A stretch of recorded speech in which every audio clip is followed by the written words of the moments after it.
बिहार चुनाव पर माकपा का बड़ा हमला। सरकारी मशीनरी, धनबल और सांप्रदायिक ध्रुवीकरण से जीता एनडीए।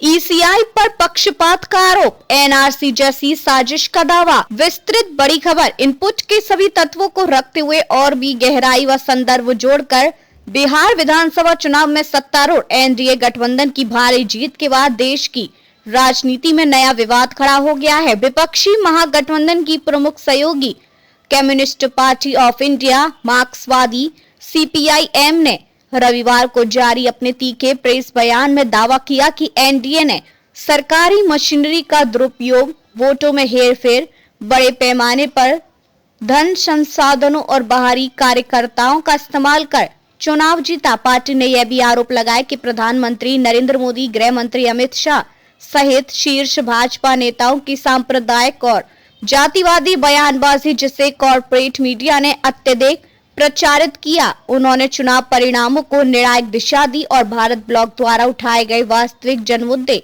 बेरोजगारी, महंगाई, किसान संकट, दलित पिछड़ा अत्याचार दबा दिए गए। महिलाओं की रिकॉर्ड भागीदारी लेकिन वोट शेयर में असमानता। माकपा के पोलित ब्यूरो ने बताया कि इस बार 67% रिकॉर्ड मतदान हुआ, जो पिछले चुनाव की तुलना में 9.6% की वृद्धि है। विशेष रूप से 71.6% महिलाओं ने मतदान किया, जो सहभागिता में अभूतपूर्व वृद्धि है। पार्टी का कहना है कि एनडीए को लोकसभा 2024 की तुलना में कोई बड़ा वोट लाभ नहीं हुआ, लेकिन विधानसभा में सीटें बढ़ाने में सफल रहा, जो प्रशासनिक हस्तक्षेप और चुनावी तंत्र में सूक्ष्म स्तर की हेरफेर का संकेत देता है।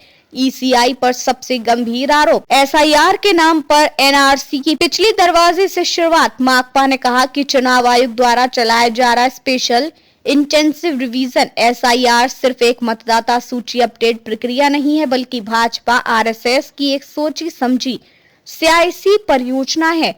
पार्टी के अनुसार ये प्रक्रिया 2002 की पुरानी आधार रेखा और भारी भरकम दस्तावेजीकरण को आधार बनाती है, जिसके चलते लाखों गरीब, प्रवासी, दलित, पिछड़े और अल्पसंख्यक मतदाताओं के नाम काटे जाने का खतरा उत्पन्न हो गया है। माकपा ने इसे एनआरसी लागू करने की पिछले दरवाजे वाली रणनीति बताया और चेतावनी दी कि इससे सार्वभौमिक वयस्क मताधिकार की बुनियाद को कमजोर किया जा रहा है।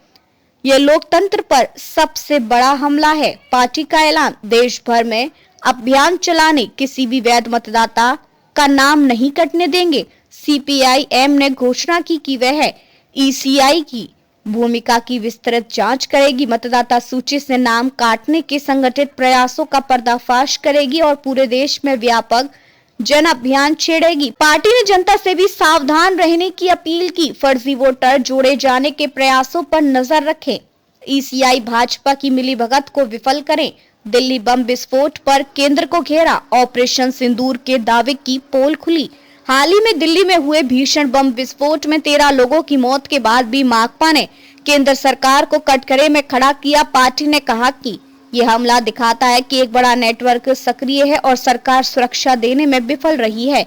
माकपा ने सरकार के उस दावे पर भी सवाल उठाया है, जिसमें कहा गया था कि ऑपरेशन सिंदूर ने जैश-ए-मोहम्मद के ढांचे को तबाह कर दिया है। पार्टी के मुताबिक यदि ढांचा नष्ट कर दिया गया था, तो दिल्ली विस्फोट में जैश भूमिका कैसे सामने आई। पार्टी ने चेताया कि इस घटना का इस्तेमाल सांप्रदायिक ध्रुवीकरण के लिए किया जा रहा है और सरकार को तेज कार्रवाई कर पूरी साजिश का पर्दाफाश करना चाहिए। आरएसएस के शताब्दी समारोह और सांप्रदायिक एजेंडा पर माकपा का आरोप। माकपा के बयान में कहा गया कि आरएसएस ने अपने 100 वर्ष पूरे होने पर जो व्याख्यान श्रृंखला शुरू की है, वह विभाजनकारी विचारधारा को व्यापक स्तर पर फैलाने की एक योजनाबद्ध मुहिम है। पार्टी का दावा, संघ मार्क्सवाद के प्रति खुली नफरत रखता है। नेताओं ने केरल को अशांत राज्य कहकर अपमानित किया और राज्यतंत्र का उपयोग हिंदू राष्ट्र की स्थापना के लिए किया जा रहा है। अंतर्राष्ट्रीय मोर्चे पर हमला, भारत को अमेरिकी नियंत्रण में ढकेला जा रहा। माकपा ने केंद्र सरकार की विदेश नीति पर भी सवाल उठाए। पार्टी के अनुसार सरकार भारत को अमेरिकी रणनीतिक चंगुल में ढकेल रही है, जिससे राष्ट्रीय हित कमजोर हो रहे हैं। सीपीआईएम ने क्वाड रक्षा सौदों, अमेरिकी रणनीतिक दबाव तथा इंडो पैसिफिक सैन्य गठजोड़ों को भारत की रणनीतिक स्वतंत्रता के लिए खतरनाक बताया। निष्कर्ष, बिहार चुनाव ने कई गंभीर सवाल छोड़े। माकपा का पूरा बयान इस निष्कर्ष पर समाप्त होता है कि विपक्ष को भाजपा को हराने के लिए और अधिक संयुक्त संघर्ष करना होगा। जन विरोधी नीतियों के खिलाफ एक मजबूत राष्ट्रव्यापी आंदोलन खड़ा करना होगा और चुनावी प्रक्रिया की निष्पक्षता की रक्षा करना अब देश की लोकतांत्रिक जिम्मेदारी है।